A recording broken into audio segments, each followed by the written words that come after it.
NBA rage baiters are my favorite kind of hoopers. The kind of hoopers that'll talk trash while down 40. The types of players that will get in your face while only averaging 2 points. They literally are just here to piss everyone off. And I love it. But recently, I think it's been going just a little too far. Guys are going back and forth, getting in each other's faces. Fans are trying to spit on players and sending death threats. And honestly, even though these are my favorite kind of hoopers, I'm starting to wonder, are these NBA rage baiters getting a little too out of hand? And are they actually a good element of what comes with the NBA? Well, the best way for me to answer that question starts with the best NBA rage baiter of all time, Patrick Deshaun Beverly. This man is a master baiter. At least 90% of NBA fan bases hate this man, despise him, because on the court, he is just a hound. Multi-time all-defensive player, just getting in everyone's face. He has literally said in off seasons he doesn't even train for basketball, just straight up conditioning. I spent one summer, bro,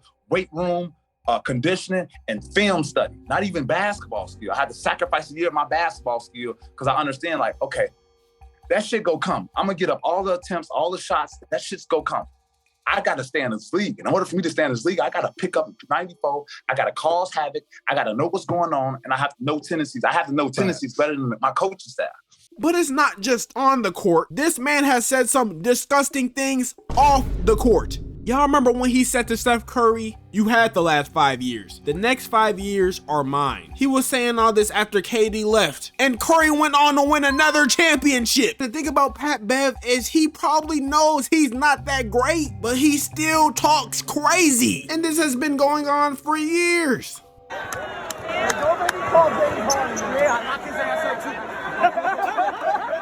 Now, ladies and gentlemen, James Harden averages 27, 10, and 6 versus Patrick Beverly. But it seems like it does not matter who you are or how great you are, Pat Bev will still talk trash to you. And most recently, it has seemingly caught up to him, where his biggest rage bait came post-career on his podcast. Now, it all starts with this tweet.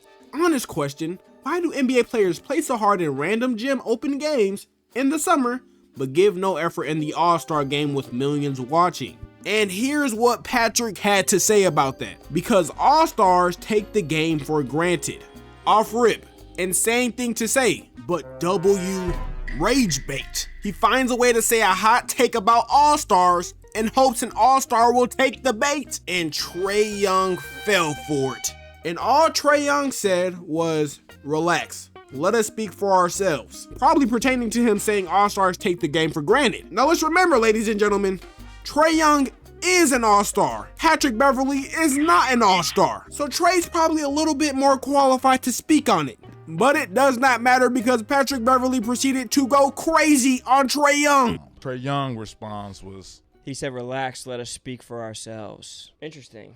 I don't know. I don't think he's in a position to speak. I don't think he's won enough to even speak to me like that or tweet me like that. He's been to the playoffs 3 times. I've been to the playoffs 9. 9 is more than 3. He's been in the NBA 7 years. My first 7 years, I didn't miss the playoffs at all. Interesting. In the Western Conference. Interesting. Right? His rebuttal is probably going to be, yeah, you want the main player on the team. You're absolutely right. But this is why it's a team. I've talked to people who played in Atlanta. They don't want to play there. Why? They don't think he's a good leader. They don't think he's a good teammate. This is not coming from me, motherfucker. This is coming from Joe Blow over here. Trae, you can score all the points you want. You can make all the money you want. You can have all the leading assists you want. You can do all that. If you don't win, that shit won't matter. If you don't win, when you're retired, they're going to forget your name. Fast, too. So I don't even think he has the wiggle room to talk about, fuck, are you not playing hard for an All-Star game? You're not like you're playing in the playoffs. The fuck? So what do you think his point is?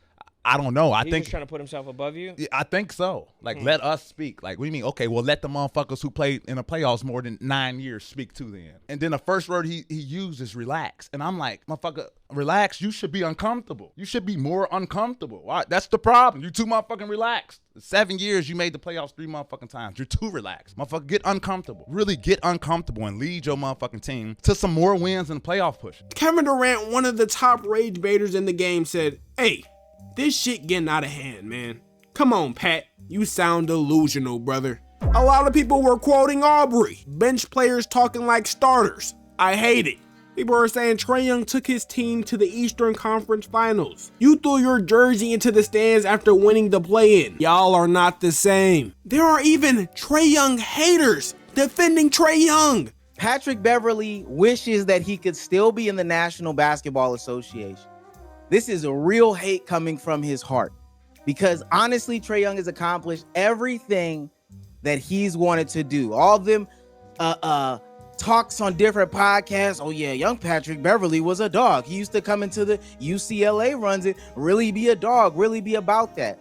And then it did not translate into the league, which is fine. We understand role players. There's no need for you, before you get on the airplane and fly to a country that is doing unspeakable things for the bag, that you need to be saying all this to Trae Young due to all this jealousy.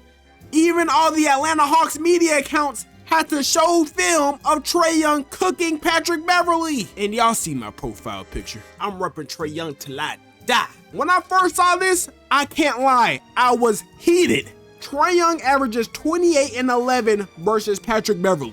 He has been cooking this man his entire career.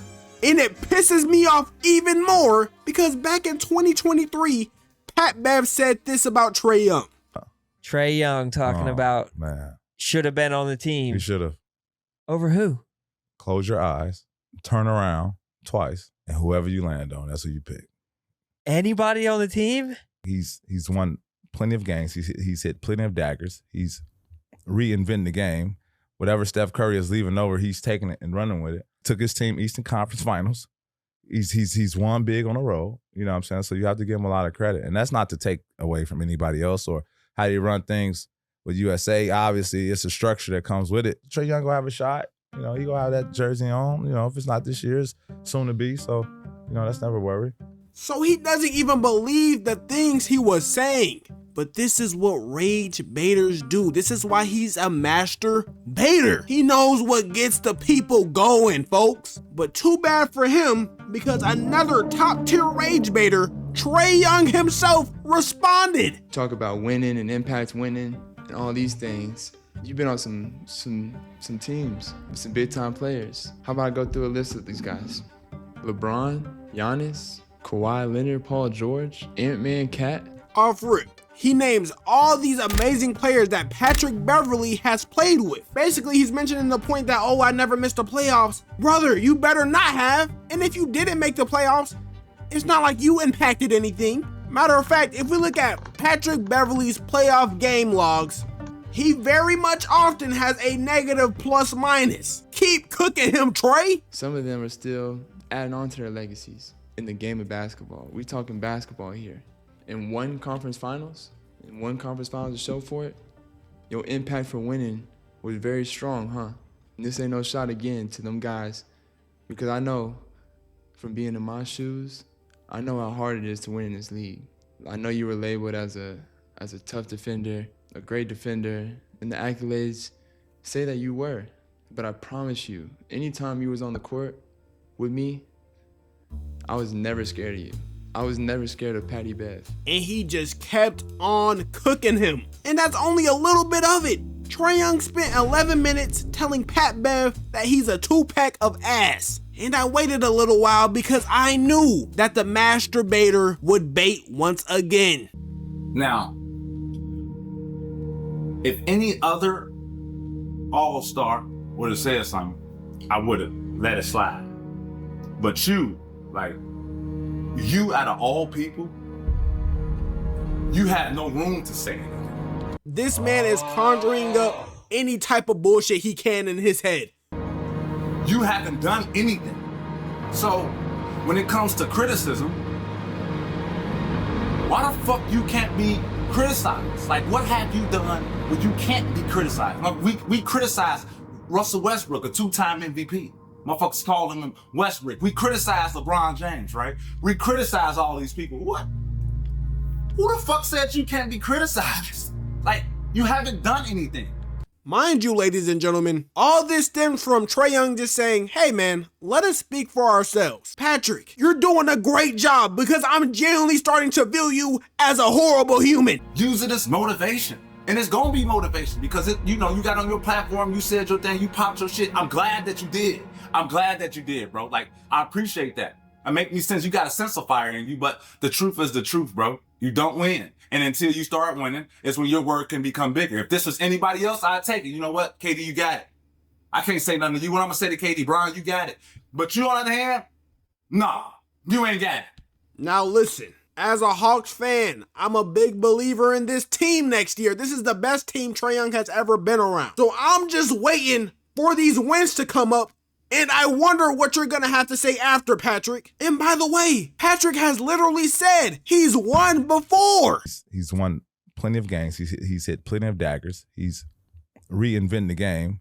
Whatever Steph Curry is leaving over, he's taking it and running with it. Took his team Eastern Conference Finals. He's won big on the road. You know what I'm saying? So you have to give him a lot of credit. Patrick, that's you saying that. Embrace the constructive criticism, get better at that, and move the fuck on. We don't have to keep going back like this a motherfucking YouTube debate. Like, it ain't that deep. It's not that deep. Patrick, you took it there. You made it that deep. With all that, we go talk facts, right? Like, because I like to go facts. And anything I say, right, is don't take it how I'm saying it. Just take it, is it true, yes or no? Simple as that, right? Facts. This is a fact. Everyone that comes sees Trae Young, they get thrown out the building by their column. You hear me? Players come, they see you, they get traded. Coaches come. The players that have been traded on Trae Young's team weren't playing well, buddy. Kevin Huerter didn't play well. John Collins stopped playing well. And coaches like Lloyd Pierce, shout out Big Lloyd. But Trae Young has literally said he wanted to win games while Lloyd Pierce was a developmental coach. Nate McMillan was sorry. He had Jalen Johnson rotting on the bench for years. And now we have Quinn Snyder, who is a proven coach, but with the Hawks, has not had a great record.